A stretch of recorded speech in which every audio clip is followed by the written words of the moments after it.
at iba pa. Anything and everything fun and Filipino. Ito ang Pinoy Kultura. One of the fondest memories I have as a kid is riding the jeepney. It made me feel like a king. Dahil ito ang King of the Road. The jeepney or jeep is a cultural symbol that has transported us to school, the office, sa mall, at sa iyong first date. Mura, makulay, at mabilis. Yan ang ating jeep. Maaribang, umusog-usog ng konti. Sakay na! Yan ang Pinoy Kultura because our culture is cool.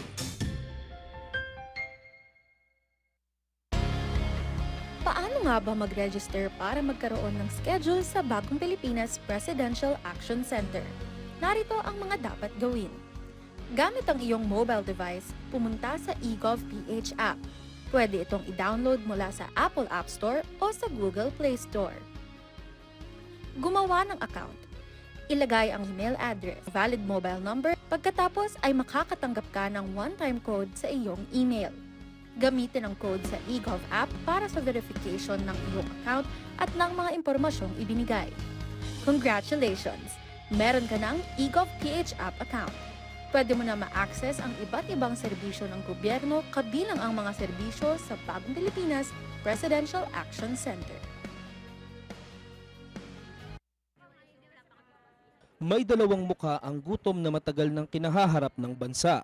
Ang gutom ng magsasakang buong araw nagtatanim pero kapos pa rin ang kita. Ang gutom ng pamilyang walang maihain. Ang ugat ng problema, maraming dinadaan ng mga middlemen ang mga ani. Nagmamahal ang pagkain pero lumiliit ang kita ng mga magsasaka habang nahihirapang makabili ang mga pamilya. Ito ang binago ni Pangulong Ferdinand Marcos Jr. Ang presidente natin napakalinaw ng instruction sa amin noon, huwag kami bibili sa mga malalaking kumpanya. Unahin ang mga farmers co-op. Lahat ng mga benepisyaryo ng walang gutom, sa farmers co-op rin tayo humahango. So sir, yung farm niya, doon na kami bumibili. Noong nakaraang linggo, dinayo ng Pangulo ang South Cotabato. Kanyang ininspeksyon ang pagsasanib puwersa ng Department of Agriculture at Department of Social Welfare and Development para tiyaking mula bukid ay diretso na ang ani sa DSWD. Na-conceptualize ng ating Pangulo, mabawasan yung layers, lumaki ang kita for both the farmers and mas baba din ang gastos for the consumers. Pinakinggan din ng Pangulo ang mga pamilya. Ngayon, mas makakain na talaga kami ng 3 beses sa isang araw. Kanin na. May ulam na sir, may protein na tayo eh. Ganito, hindi na kayo nag-aalala. Lalo na kayo, ang dami ninyong yung pinapakain.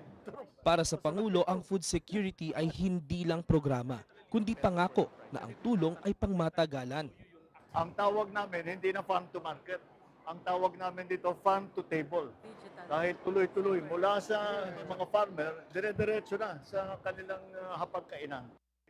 Sa buong bansa, tuloy-tuloy ang trabaho. Isa-isang inaayos ang mga bagay na magpapagaan sa buhay ng mga Pilipino, tulad ng sama-samang pagkilos ng pamahalaan para sa siguradong pagkain sa bawat hapagkainan.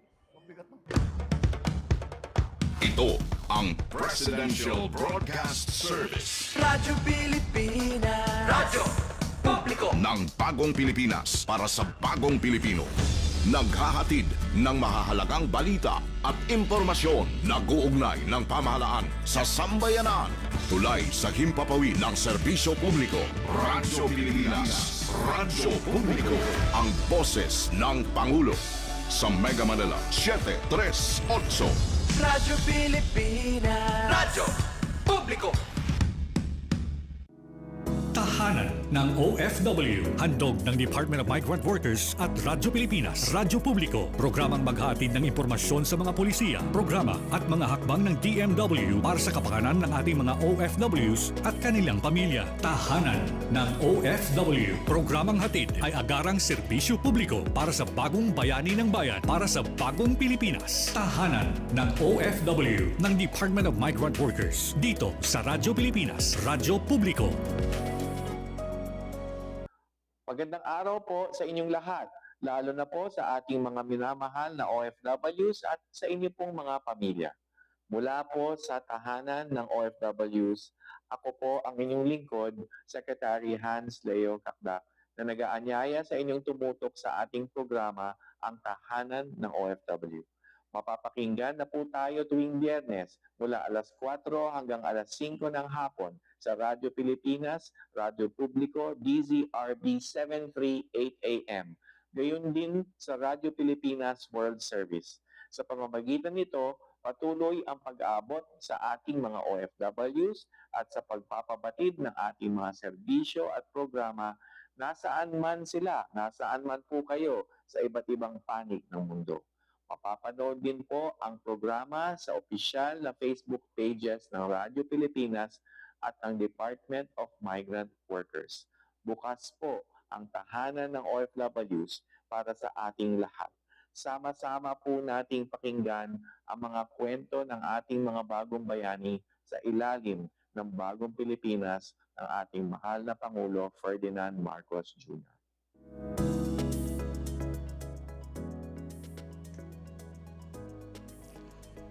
Kumusta kabayan? Tuloy po kayo sa tahanan ng OFW. Hatid sa inyo ng Department of Migrant Workers. Magandang araw sa lahat ng OFW sa anumang panig ng mundo.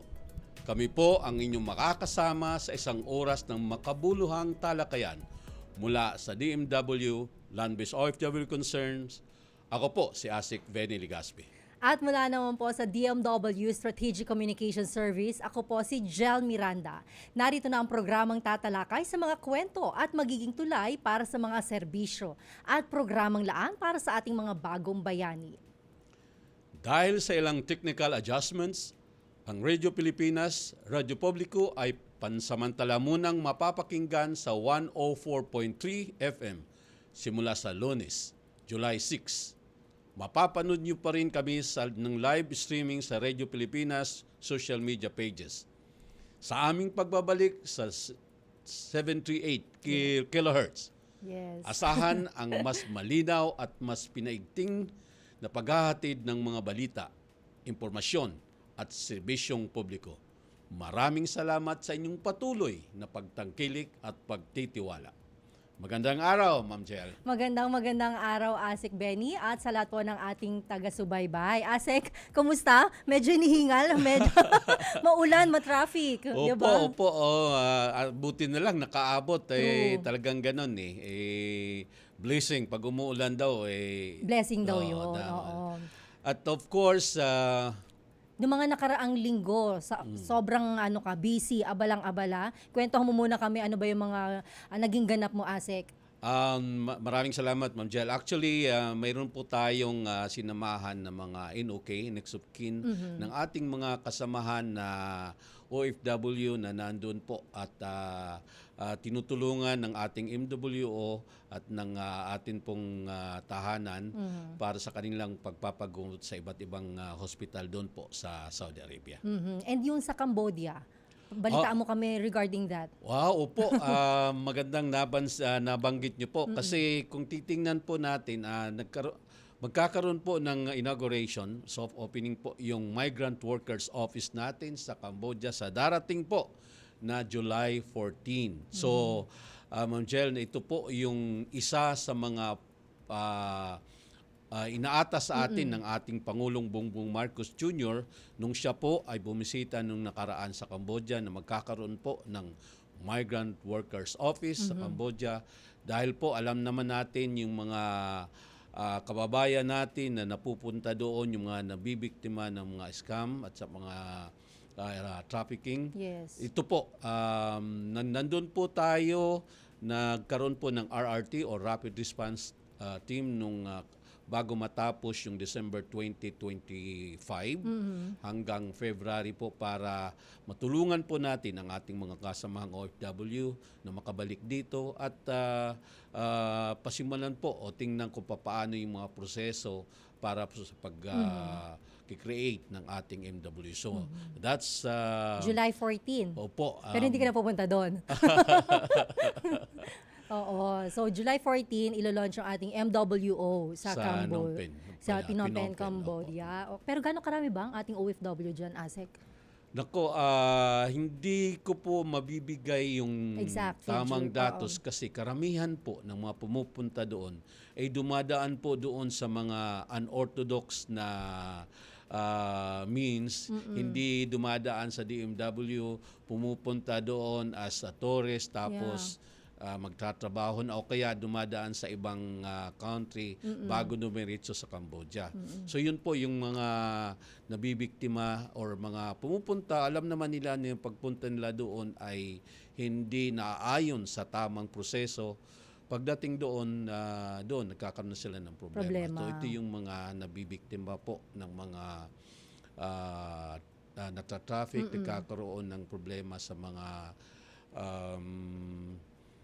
scam. Yun, marami pa rin na scam talaga. Yes po. At syempre, isa yan sa mga tututukan natin. At maganda yung ating topic later on dahil sa mga, ang topic natin nga, yung illegal recruitment and human trafficking. Diba? Which is fortune time kasi this month yata ay month of trafficking in persons. Yes, awareness month. Awareness month. Ayun. Yes At syempre, Asik, bago tayo magpatuloy sa susunod nating segment, nais muna nating ipaabot ang ating taos-pusong pasasalamat sa lahat po ng ating taga-subaybay sa patuloy na suporta sa tahanan ng OFW dahil po sa inyong pagtitiwala at patuloy na pakikinig, nakamit po natin ang rank number 3 sa Total Reach sa Radio Pilipinas 1 para sa buwan ng Hunyo ngayong taon at kinilala rin bilang number 1 government-produced radio program sa Total Reach. Wow! Nagsabay pa tayo. Ang tagumpay na ito ay hindi lamang para sa amin, kundi para sa bawat overseas Filipino workers at kanilang mga pamilya na patuloy na nagtitiwala sa tahanan ng OFW bilang inyong katuwang sa pagbibigay ng tama, napapanahon at makabuluhang impormasyon. At muli po maraming salamat sa ating mga OFW sa iba't ibang panig ng mundo, sa inyong mga pamilya dito sa Pilipinas at sa lahat po ng ating tagapakinig na patuloy na sumasama sa aming bawat linggo. Ang tagumpay na ito ay para po sa inyo.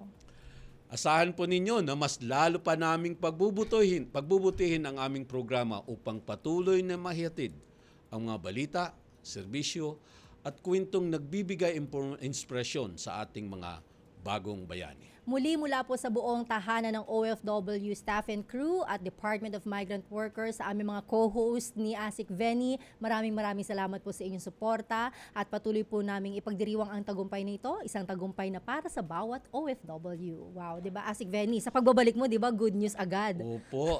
Actually, hindi ko talaga palalampasin 'to kahit umuulan. Kailangan makarating dahil correct. Napakagandang balita kasi dito natin nakikita na yung mga araw-araw o linggo-linggo natin na mga programa ay tinatangkilik kasi importante na ito yung validation na yung mga ginagawa natin ay nakakarating doon sa mga dapat na makakuha ng impormasyon kasi ito naman ang napakalaga na yung mga programa natin ay tinatangkilik ng ating mga OFW at kanilang pamilya. At ang layunin talaga natin dito ay patuloy na ipakita yung pangangalaga natin, layunin nating pahalagahan ang kapakanan ng bawat OFW saan mang panig ng mundo. Totoo yun, Ma'am Jel. Pero sabi sa akin ng bubuwit, kaya talaga tumaas yung natin rating is dahil po sa inyo. Gusto po nilang makita yung aura ng mukha nyo doon sa Magpapaano ako? Wow, magpapakain ako next week. Wow! Narinig yata nila. Sinabi kung mo hindi yan. ako magkakaroon ng amnesia. Maraming nakakarinig ng mga natin, viewers. Oo nga, pero parang ikaw din yata, Asek. Baka dapat nandito ka, syempre ikaw magpapakain. Ay, napag-uusapan yan. Basta wag lang uulan ng malakas. Oo nga. Okay. Ayun. Syempre, tuloy-tuloy na yung ating programa. Sabi mo nga kanina, di ba, Asek, ang ating pinagriwang ngayong buwan na ito ay National Anti-Trafficking in Persons Awareness Month. So bago natin siguro simulan yung ating pagbabalita, puntahan agad natin yung ating bisita sa araw na ito para talakayin na ng mainam yung ating topic for today. So mga kaibigan, dumako na tayo sa Kaagapay Mo sa DMW. Kaagapay mo sa DMW. At ayan nga po, ito na yung ating programang Kaagapay Mo sa DMW. Asek? Yes, at of course, dahil nga, kagaya ng sabi mo kanina, dahil ngayong buwan ng Hulyo ay ginugunita natin ang National Anti-Trafficking in Persons Awareness Month, isang mahalagang paalala na ang pangarap na magkatrabaho sa ibang bansa ay dapat samahan ng tamang kaalaman at iba yung pag-iingat. Sa pangunguna po ng Department of Migrant Workers, lalo pang pinaiigting ang kampanya laban sa illegal recruitment at human trafficking upang maprotektahan ang ating mga overseas Filipino workers at mga nagnanais magtrabaho sa abroad. Yes, upang mas maintindihan natin ang mga hakbang ng pamahalaan at ang mahalagang impormasyon na dapat malaman ng bawat Pilipino, makakasama natin via Zoom si Attorney Eric Doliete, Direktor ng Department of Migrant Workers, Licensing and Anti-Human Trafficking. Magandang araw, Attorney. Magandang araw po sa inyong lahat, sa mga nanonood po at nakikinig sa programa ng DMW, ASEC, and Miss Jel, no? Yes, And sir. gusto kong batiin ang tahanan ng OFW for doing a very good job. Number 3, no? And Yes. number 1 sa reach. Kami naman po sa gusto ko rin po ipagmalaki sa Migrant Workers Protections Bureau po kahapon. I think that kahapon or last day, natanggap din po namin yung award po namin, Gov Media Award for winning Philippine campaign for our illegal recruitment and anti-trafficking campaign po natin for regulatory category. Ayan. Yes. So, back-to-back awards. So ano pala to? Recognition. Triple celebration Yes, to, sir. Oo, para magpapakain din si Attorney Eric. Definitely. Hindi po pwedeng hindi yan. Yung mga Oo. ganyang napakahalagang validation na yung mga Correct. ginagawa natin ay nakakarating doon sa ating mga stakeholders. Director Eric, ang licensing and anti-trafficking in persons ang isa sa pinakabagong cluster ngayon sa DMW. Pwede bang pakipaliwanag ninyo kung paano nabuo ito at ano ang papel na ginagampanan nito sa pagbibigay ng proteksyon sa ating overseas Filipino workers? Maraming salamat, ASEC. Tama po, ang yung tinatawag nating licensing and anti-trafficking in persons cluster ay pinakabago sa cluster, no, ng DMW. Ang ideya po dito, ito yung pinalawak, no, na pagpapalakas ng Department of Migrant Workers, of course, sa ilalim po ng Republic Act 11641, pinagsama yung licensing and yung anti-trafficking in persons. So, nandito po yung yung mahigpit nating pagpapatupad, no, or yung pagre-regulate dun sa mga recruitment agencies, no, and of course yung agresibo nating paghabol sa mga illegal recruitment and trafficking. So, sa madaling sabi, ASEC, hindi lang tayo nagbibigay ng lisensya, no? Tinitiyak din natin na ang recruitment dapat ay legal, ethical, at ligtas, no? And kung sakali naman, halimbawa na sila ay napagsamantalahan ng mga illegal recruiters, no? Ang ating gobyerno ay may matibay na tulong, ano, sa ating mga biktima, and meron tayong tinatawag na malinaw na mekanismo, no, sa pag-iimbestiga, pagsasampa ng kaso, and of course tutulungan natin yung mga biktima ng illegal recruitment and trafficking sa cluster na po ito, no. Ito rin po yung diwa ng direktiba ng ating Pangulong Marcos. Tagubilin din po ito ng ating secretary, no, si Secretary Hans J. Kakdak po, na palakasin po yung protection sa ating OFWs. Kaya po ito nabuo itong licensing and anti-trafficking persons program po, cluster. Ayun.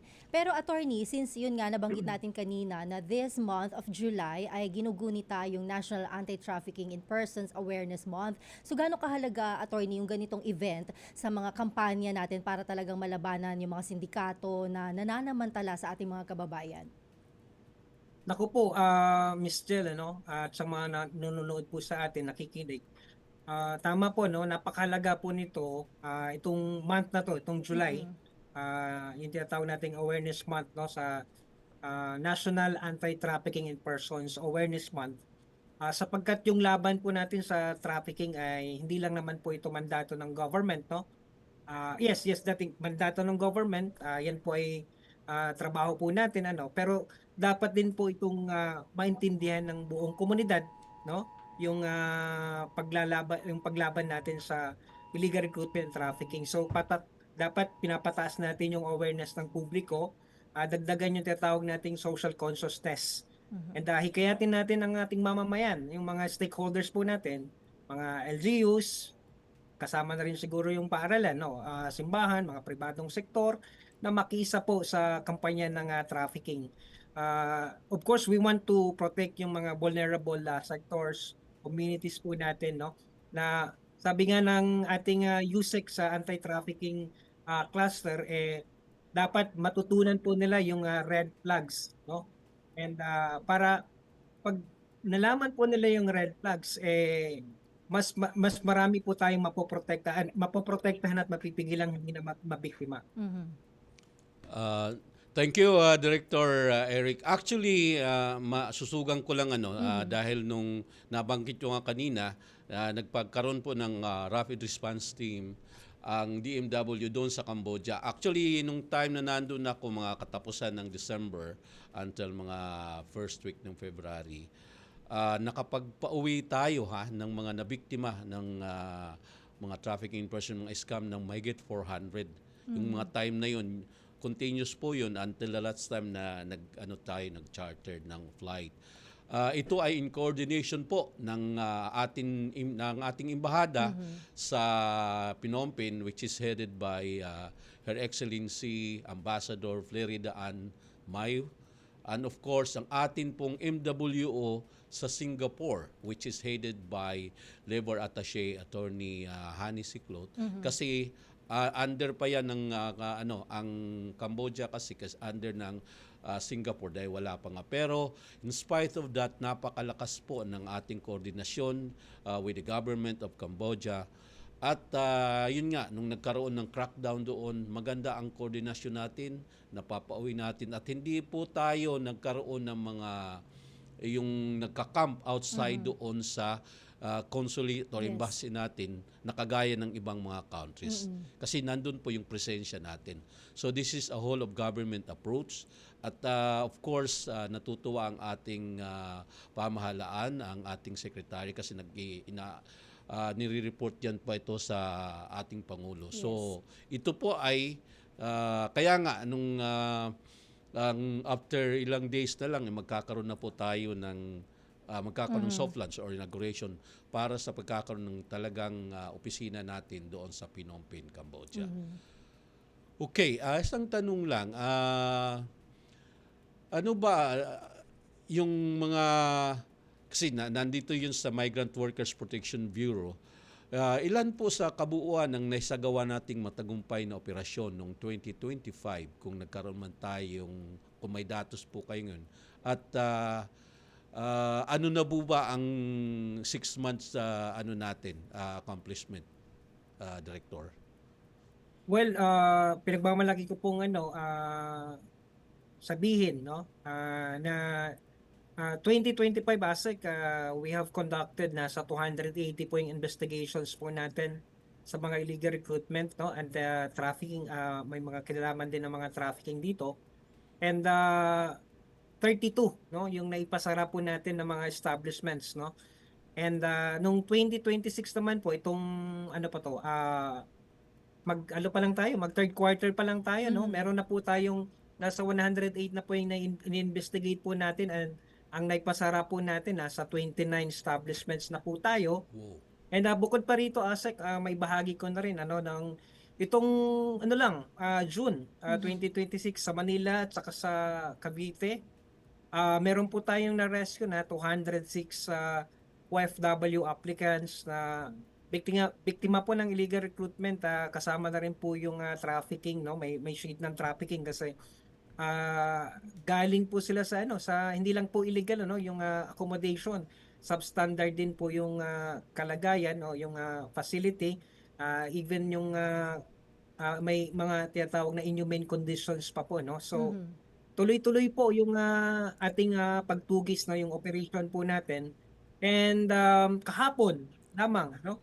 Ang NCR po ay nagsagawa din po ng closure operations po, no? So may na-rescue din po sila, I think nasa 16 or 17, no? Aside from 206 no? na rescue po natin. Wow. Ganun Actually, ka-active talaga ito ating yung operasyon. kailangan nating tutukan talaga, Ma'am Chel. Maibahagi ko lang nung nandun po ako sa Cambodia, yung mga pumupunta po doon, nare-rescue namin, mayroon po tayong temporary na accommodation habang inaantay yung processing ng kanilang pag-alis kasi kailangan mong ipagpaalam of course sa Cambodian government. While waiting po sa flight nila, kasama po natin doon yung dating labor attaché ng Kuwait, which is si Labat Mani Dimaano, which is a former hepe ng NBI. So doon pa lang iniimbestigahan na at kinukuhanan na ng sworn statement yung mga nabibiktima na mayroon kasama doon. And pagdating namin dito, which is yung last flight nakasama ko, doon pa lang sa airport, nandun na yung AYACAT, yung Interagency AYACAT Council for Yes, sir. Trafficking. Oo, na member ang DMW. Opo. At pinailan kaagad ng kaso. Alam ko 3 doon ang hindi na nakauwi kasi sila yung mga nagre-recruit. Sila kasama sila, sila pa yung mga nagre-recruit. Yes. So, yun ang dapat talagang gawin para nakikita nila na may ngipin tayo, may ginagawa tayo. And we have done that lately, kagayang kahapon si RDAs, yung idol kong RD ng NCR. Mayroon bang may napaisara. Napasara sila. And of course, yung mga nano natin sa Cavite. So, ito po, talagang ito yung bunga ng pinaigting na pagmamanman natin para maproteksyonan po ang ating mga kababayan. Correct. And attorney, doon sa mga operasyon na mention nyo na, meron na ba tayong mga napakulong o kaya nakasuhan ng mga utak na sindikato?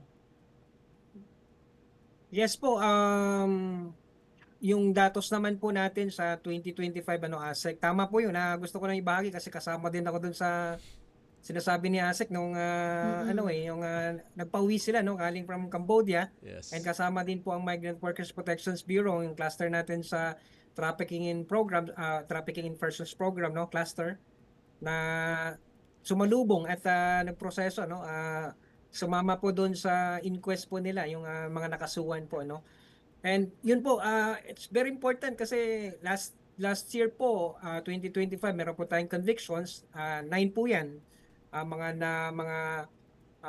nahatulan ng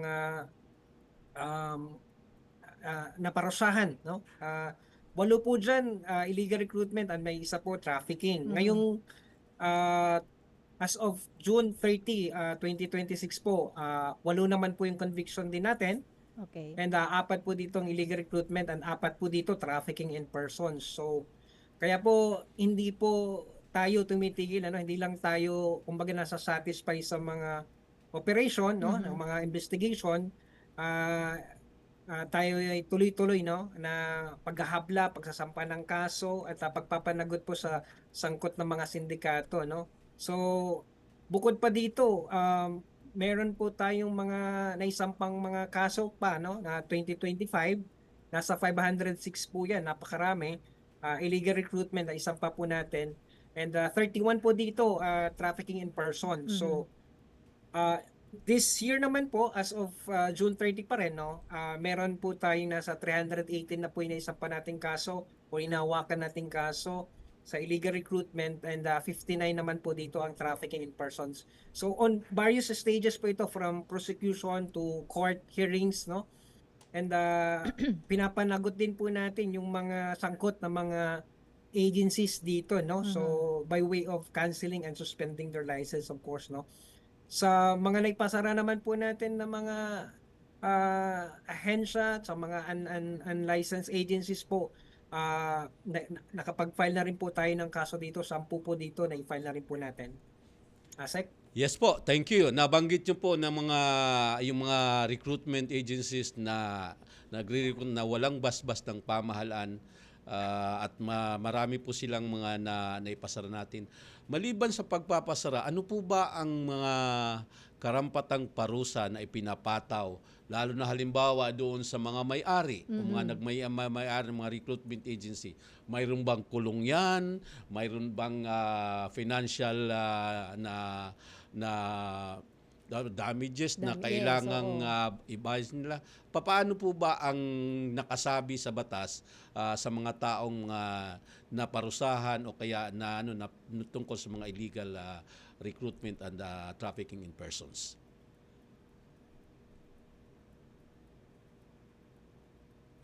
Attorney? Ayan, medyo nagkakaroon tayo ng technical Nag-lag siya. difficulties doon kaya sa linya ni Asek, ni Attorney Eric. Asek, ganun talaga until now, kahit na puspusan yung ating kampanya talaga sa illegal recruitment and human trafficking, meron pa rin talagang, alam mo yun, mga sindikato na namiminsala ng buhay ng ating mga kababayan. Yes po. At balik na po. Ayan, Attorney. Attorney, bumalik Mukhang na po nawala kayo. nga ako sa Oo nga. Asek sa Nakuha mo po Narinig ba niyo yung na po ba tanong ako ko? yan? Okay na? Yes, Okay na, sir. okay na po. Yes So po, yung parusa. Yes po, mabalikan ko lang po na na yung sinasabi ko kanina na sabi ko nga Asek, Miss Jel, napakabigat nung parusa ng paglabag sa Republic Act 8042, yung Migrant Act of 1995 natin, na kung saan nandyan po yung tinatawag nating illegal recruitment as amended of course by Republic Act 10022. For simple illegal recruitment, ang kaparusahan po niyan 12 years, 1 day, and to 20 years po yung imprisonment yan for simple illegal recruitment. At pinagmumulta po yung mga illegal recruiters ng 1 milyon hanggang 2 milyon. Big sabihin, yung simple illegal recruitment, 1 o 2 biktima o kaya ay 1 o 2 na sindika yung tinatawag nating perpetrators. Pag naging sindikato naman, Asek, life imprisonment na yan. And utang 2 milyon hanggang 5 milyon na yan. So, yun po. Pag prohibited acts naman po, medyo magaan, no? 6, pero hindi pa rin kasi 6 na taon, 1 araw hanggang 12 years pa rin po yung kaparusahan dyan. And of course, may fine pa rin yan na 500 to 1,000 to 1 million. And napakalaga, Asek, yung nangyayari na pag may sangkot na mga license agencies, automatic revocation po ng lisensya yan. And yung registro, tinatanggal na po natin yan sa ating talaan ng license agencies, no? And of course, yung mga taong nandyan, sa loob niyan, yung mga corporate officers po nila, pinapasok po natin yan sa list of persons with derogatory records and entities, no? So, hindi na po sila pwedeng makapag-recruit, hindi na po sila pwedeng sumali sa ating overseas program. And kaparusahan naman po pag trafficking in persons naman po yung kanilang na-violate, no, na-commit, 20 years po yung pagkakakulong dyan hanggang life imprisonment. So depende po yun sa bigat ng paglabag, no? Asek? Yes. Wow, Ma'am Chel, May 1 day pa talaga, di ba? Mga ilang years and 1 day. Napakabigat yung yung mga parusa. Mm-mm. Kaya nga itong mga ganitong plataforma, itong ganitong platform na ginagawa natin, napaka-importante, Director, yung mga ginagawa natin sa mga LGUs, kung paano natin ini-encourage sila na okay, dumaan kayo sa tamang proseso. Yes. Kasi Ma'am Jel, makikita natin yung mga nangre-recruit na yan, doon yan nagsisimula sa barangay. Tapos pag nagsimula na doon, minsan na magre-recruit sa'yo, kaibigan mo, partner mo, o kaya kapamilya pa. So siguro dapat talaga malaman nila kung gaano kabigat ang parusa. At Tama, oo. So kahit patuloy yung ating kampanya, Asek, na puntahan yung mga legitimate talaga na mga talagang, ano yun, yung mag-a-apply ka para at least hindi ka na mabiktima, di ba? Pero ano-ano ba yung mga pamamaraan, attorney, na maaaring gawin ng ating mga kababayan para mas maberipikan nila yung kanilang mga transaction doon sa mga recruitment agency ay valid na DMW license? Miss Jel, narinig ko kanina yung comment pa na 1 day kailangan may meron pang 1 day. Actually, magandang yung emphasize kasi sa aming mga abogado po, pag 6 years kasi at naparusahan ka ng 6 years, pwede ka mag-probation eh. Oo, pero pag may 1 day yan, so hindi ka napasok dun sa 6 years. So, Oo, tama. so So, hindi ka na mahalaga pwede pala yung mag-apply 1 sa day na ganun. yun. Oo, so Okay. sa ganung ano. Ganun pala Anyway, yun. yung sa katanungan nyo na po, bakit mahalaga yung ano, yung sa Mm-mm. license? Napakahalaga po, no? Kasi itong pag nag-apply kasi isang license agencies ay matitiyak natin ano ASEC na ito ay dumaan sa tamang proseso, yung regulasyon, kumbaga sa tamang regulasyon and monitoring ng DMW. So kapag lisensyado yung agency, may malinaw na record ito sa atin and may obligasyon of course na sumunod sila sa tinakda ng DMW na kontrata, no? Yung mga regulasyon and of course yung gusto nating mangyari yung legal at saka ethical standards na sineset natin.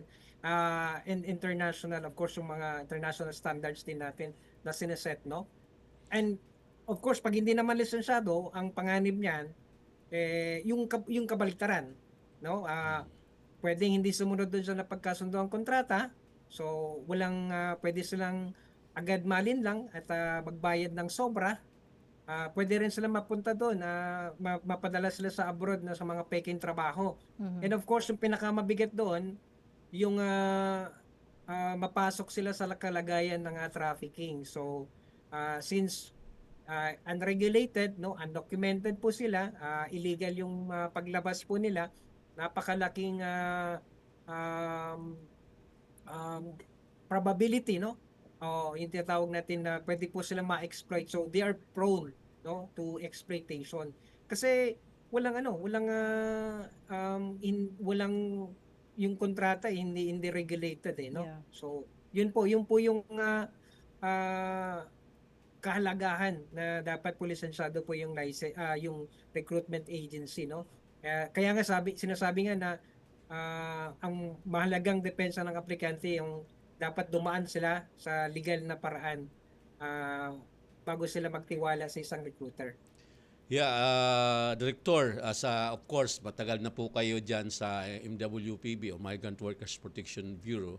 At alam natin ano ba parati yung mga nangingibabaw na mga red flag or warning sign, telltale sign na ang isang proseso o isang bagay ay leading towards na doon sa trafficking in person or illegal recruitment. So ano ba yung mga karaniwang estilo ng mga illegal recruiters or trappers sa ngayon? Alam naman natin ang daming mga modus operandi na ginagawa ng mga tao lalo na sa social media at mga online platform. At ano ba ang dapat bantayan ng ating mga kababayan?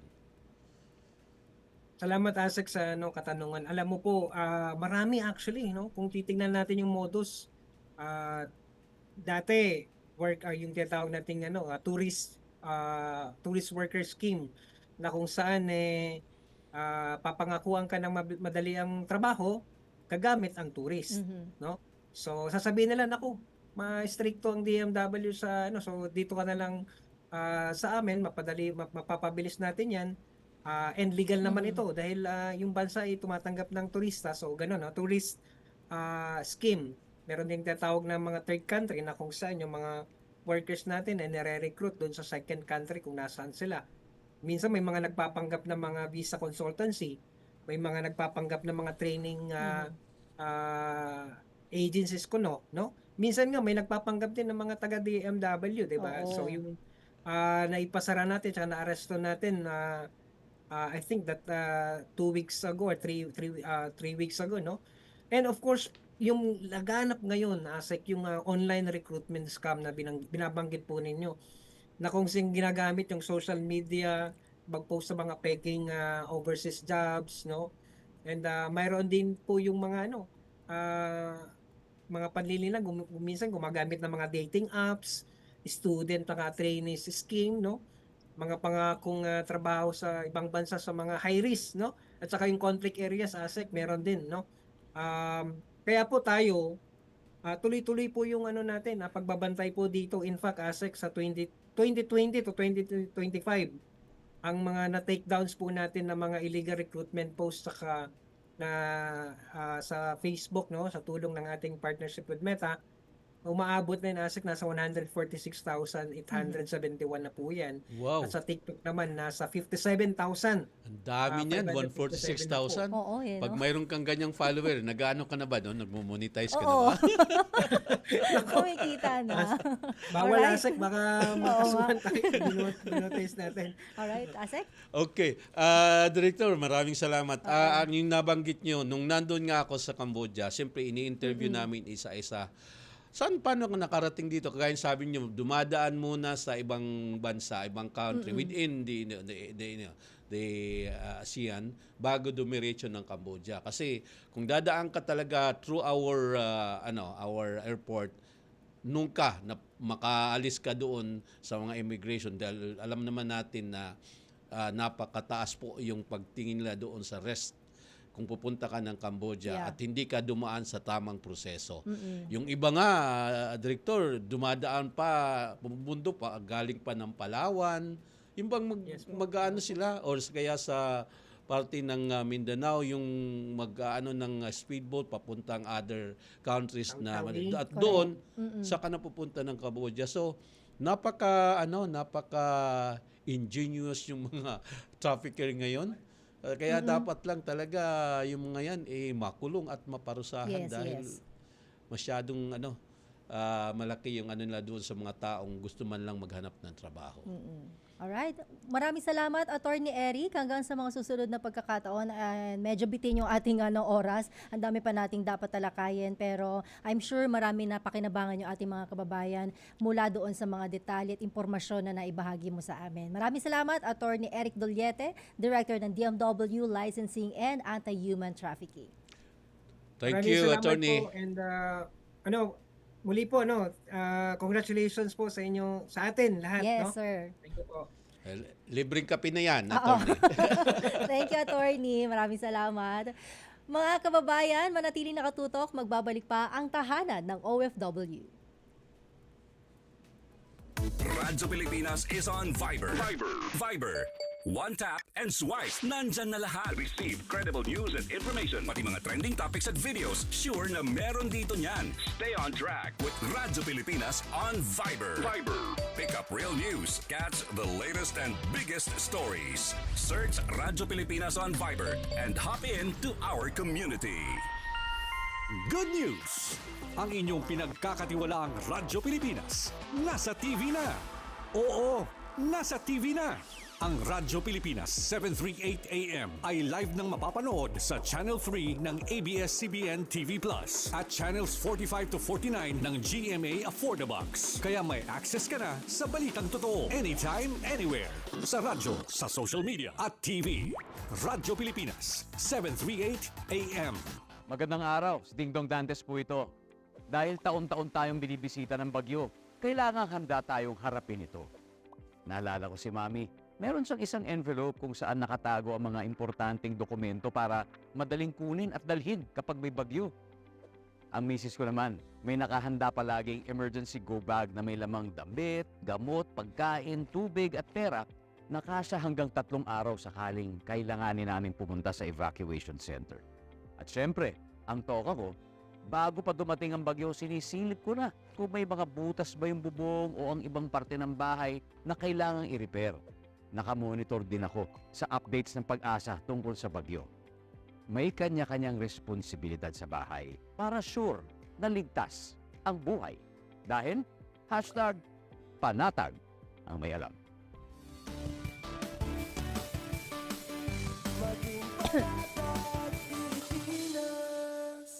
Tahanan ng OFW ng Department of Migrant Workers dito sa Radyo Pilipinas, Radyo Publiko. Nagbabalik ang tahanan ng OFW sa ating Wanna Know. Alam nyo ba na tuwing buwan ng Hulyo ay ginugunita sa Pilipinas ang National Anti-Trafficking in Persons Awareness Month. Sa pangunguna ng Interagency Council Against Trafficking o IACAT, layunin nitong palakasin ang kampanya laban sa human trafficking at illegal recruitment. At sa patuloy na pagpapatupad ng kampanyang ito, ngayong 2026 ay naitala ng DMW ang 318 na biktima ng illegal recruitment, 68 ahensya na nakasuhan, 29 na establishmento, at accommodation na ipinasara at 13 matagumpay na entrapment operations. Sa pagunita ay nagtatapos sa World Day Against Trafficking in Persons tuwing Hulyo at 30. Iisang nasyon, iisang aksyon, tapusin ang human trafficking ngayon. Dumako tayo sa Balitang DMW. Balitang DMW.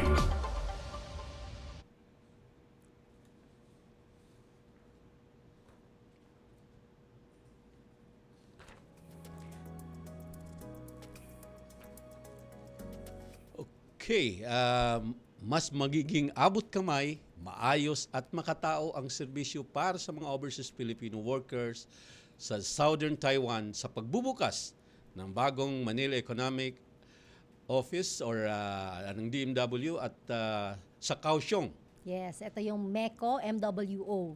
Okay. Yes. Muling pinagtibay ang bagong pasilidad ng pangako ng pamahalaan na protektahan ang karapatan, kapakanan at kagalingan ng mga OFW at kanilang pamilya. Matatagpuan sa ika-11 o 11th floor ng Grand 50 Tower sa Sanmin District. Tampok sa bagong MECO MWO Kaohsiung ang mas maluwag at mas maayos na espasyo, mga counseling room at training at conference room na nakatuon sa pangangailangan ng mga Pilipinong o manggagawang Pilipino. Binigyan din ni MECO Chairperson at Resident Representative Corazon Avicilia Padiernos na ang MWO ay hindi lamang gusali, kundi sagisag ng tapat, makatao at dekalidad na serbisyo publiko ng pamahalaan. Samantala, mas pinahusay na serbisyo at pasilidad ang sasalubong ngayon sa mga OFW sa Singapore matapos ang renovation ng Philippine Embassy sa nasabing bansa. Sa bagong ayos ng embahada, mas komportable na ang mga OFW at kanilang pamilya habang inaasikaso ang kanilang mga dokumento at serbisyo mula sa embahada, Migrant Workers Office, Overseas Workers Welfare Administration, Social Security System at Pag-ibig Fund. Tampok dito ang air-conditioned waiting area, digital queuing system at mas maayos na upuan para sa mas maginhawang karanasan. Ang pagbabagong ito ay patunay ng patuloy na pangako ng pamahalaan na magbigay ng dekalidad na serbisyo at maaliwalas na kapaligiran para sa mga Pilipino sa Singapore. At sa pagpapatuloy ng ating balita, handang-handa na ang mga overseas Filipino workers na makasabay sa mabilis na pagbabago ng teknolohiya sa pamamagitan ng Kasanayan Tungo sa Kabuhayan or K2K program. Isang bagong inisyatiba na nag-aalok ng Certified AI or Artificial Intelligence courses para sa mga OFW.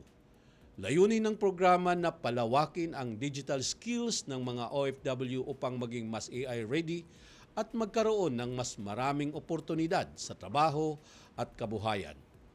Bukas ito sa lahat ng OFW na may edad 18. Pwede ka pa rito, Ma'am Of Del, course, 18 pwede pa tayo lang dyan. Pataas. Mga high school graduate at mas may basic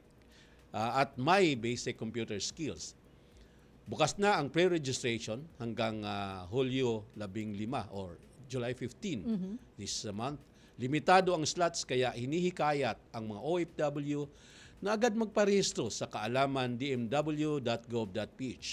Ang K2K program ay patunay ng patuloy na pangako ng Department of Migrant Workers na ihanda ang mga Pilipino sa hinaharap ng digital economy at bigyan sila ng mas matibay na pundasyon para sa mas maunlad na kabuhayan. Sa iba pang balita, 70 overseas Filipino workers at kanilang mga benepisyaryo mula sa iba't ibang bahagi ng Soc-Sargen region ang nakatanggap ng praktikal na kaalaman sa pinansyal at pangkabuhayan sa isinagawang Financial Awareness Seminar at Small Business Management Training. Sa naturang pagsasanay, pinalakas ang kaalaman ng mga kalahok sa budgeting, saving, responsible spending, debt management, basic investment principles at simpleng business planning. Layunin nitong pong tulungan ang mga OFW na mas mahusay na pamahalaan ang kanilang pinaghirapang kita, maghanda para sa mga oportunidad sa kabuhayan at makagawa ng tamang desisyon para sa kanilang pamilya. Sa pakikipagtulungan ng DTI Region 12, patuloy na isinusulong ng ahensya ang financial resilience, sustainable livelihoods at pangmatagalang economic stability para sa mga OFW at kanilang pamilya sa buong Sorsogon region. Ayun, yun po yung ating mga balita para sa linggong ito. Asik Benny, baka meron ka mga upcoming events? Sa ngayon po, ang atin pong tinututukan, of course, ay yung mga seminars, mga engagement natin sa mga OFW at kanilang pamilya patungkol po dito sa mga anti-trafficking in persons na ginagawa po ng ating bagong cluster, yung licensing and anti-trafficking cluster. At yes, sana magdasal So see tayo. you next week. Oo, magdasal tayo na tuloy-tuloy na Yes po. itong pagkaroon ng katahimikan sa po. Middle East. Tama po. Ayun, and hopefully magkita-kita pa tayo sa mga next week episode natin. Sige po. Alright, kabayan, para sa mga mahalagang anunsyo, komento o iba pang serbisyo, maaari ninyo makontak ang DMW sa mga opisyal na website, email address, social media channels at hotline numbers na makikita ninyo sa screen. Amin pong pinahahalagahan ang inyong mga feedback para higit namin kayo mapaglingkuran. At yan po ang naging kabuuan ng ating programa. Muli nyo kaming samahan sa susunod na Biyernes, alas 4 hanggang alas 5 ng hapon. Mula sa DMW Strategic Communication Service, ako po si Jel Miranda. At mula naman sa DMW Land-Based OFW Concerns, ako po si Asik Venny Ligaspi, patuloy na maghatid ng makabuluhang talakayan para sa ating mga bagong bayaning OFW. Ito ang tahanan ng OFW. Para sa bagong